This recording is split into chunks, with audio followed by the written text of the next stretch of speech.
Welcome to the Book Review TV, where we shine light on authors and the story behind their work. Today, I'm happy to welcome Laura Worosher, a web content writer and the founder and president of Beacon Insights, a business focused on sharing hope and inspiration through books, seminars, and training materials. Hi, Laura, how are you? Doing well. Thank you for asking. Well, I want to start asking a little bit about yourself and how did your writing journey begin? So, I had a friend that wanted to write a book, but didn't know where to start, and honestly didn't have the time to write the book. Didn't have the writing skills to write a book, but just wanted one. And so I thought for their birthday, I would write their book and give it to them as a birthday present. And that was my first project with writing, and I fell in love with book writing. And that was where my journey with book writing began, even though I've been writing since I was, 4 or 5, little. That was my first journey into book writing. And then I started writing my own books. And I wrote 2 books in 1 year and had them published and was so excited about it. But my books were about how to find hope in community and not be by yourself and isolated and not believe these lies about you're not good enough or you don't deserve happiness. And I thought, how can I write about these things, about community and hope, and not give some people a place to go to find community and hope and encouragement? So that's why I started Beacon Insights, so that people who were, reading my book or just looking for a community where they could go and find a place with resources and tools and encouragement could go find that. So that was where I started. In a really hard world, you do a great job at keeping this light, shining of hope and inspiration, which sometimes, you go out into the world and you find it that it's really hard to maintain. So, congratulations for that. And now we got the answer to my following question, which was what inspired you to start the Beacons Inside? And I got your mission as well. When you focus on hope and inspiration, this message, could you share with us a little bit about why it's so important to keep this message going, and just create the community that you have created already? Everybody has a story, right? Everybody has, oh, this was really a good time and this was really a not good time. And I think that when we can share our stories and you say, hey, I went through a miscarriage, I went through a divorce, I went through bankruptcy, and you can get connected to other people who have kind of been through those same things, you realize it's okay, even if you're in a messy season, that you don't have to feel alone or feel shame or feel isolated.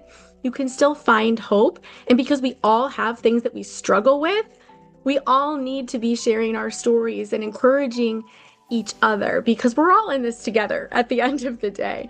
And the more that we can remember that and be those lights of hope for each other, the better the world will get. Yeah, people usually don't talk about the hard times publicly until like you're living in a hard time and you don't have anywhere to look for, so it is very important to find a community that holds you. um what challenges have you faced as a business owner and as a writer that you could share with us, and how have you overcome them? Some of the challenges with being a writer currently, a lot of it is even with new technology, like AI came on the scene, and all of a sudden people are like, "Ooh, I can write a book with AI and get it done like that." And they're using things that then it's not their voice, it's not their words. And so getting people to understand that the power of story and the power of community, it's you. It's your personality, it's your voice, it's your heart.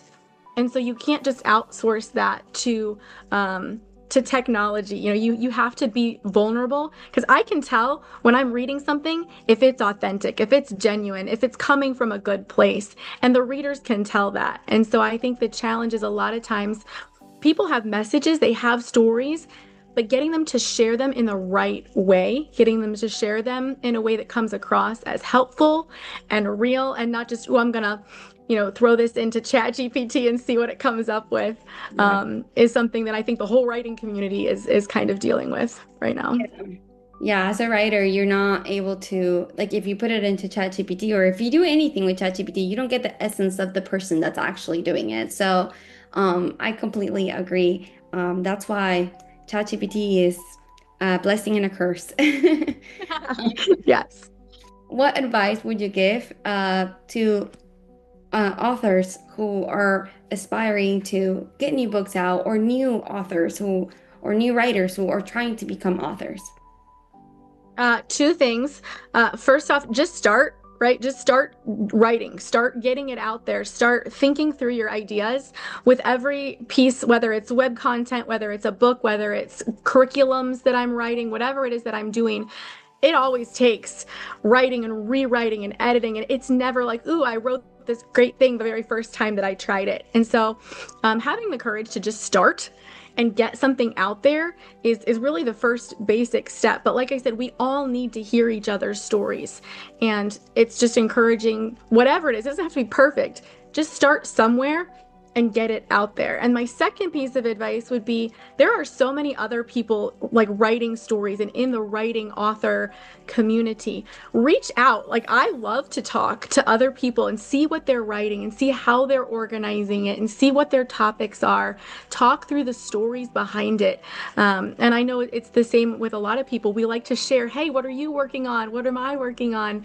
And collaborate a lot. And so much of what I really enjoyed in the writing process is the collaboration with other authors or with the publishers or with whoever it is. And so reach out, absolutely reach out, get eyes on your work, get feedback on it. That's the best thing you can do as an author because sometimes what makes sense to me, what I think I'm saying, somebody else reads it and they're like, that's not what I thought you you were saying. And so the more times that I can have people read it and give me feedback and communicate about what they're understanding from my work, the better that I can make it. So start somewhere and then reach out and collaborate would be my two big things. That's great advice. I also want to ask you, what are your current or upcoming projects that you're most excited about for this 2026?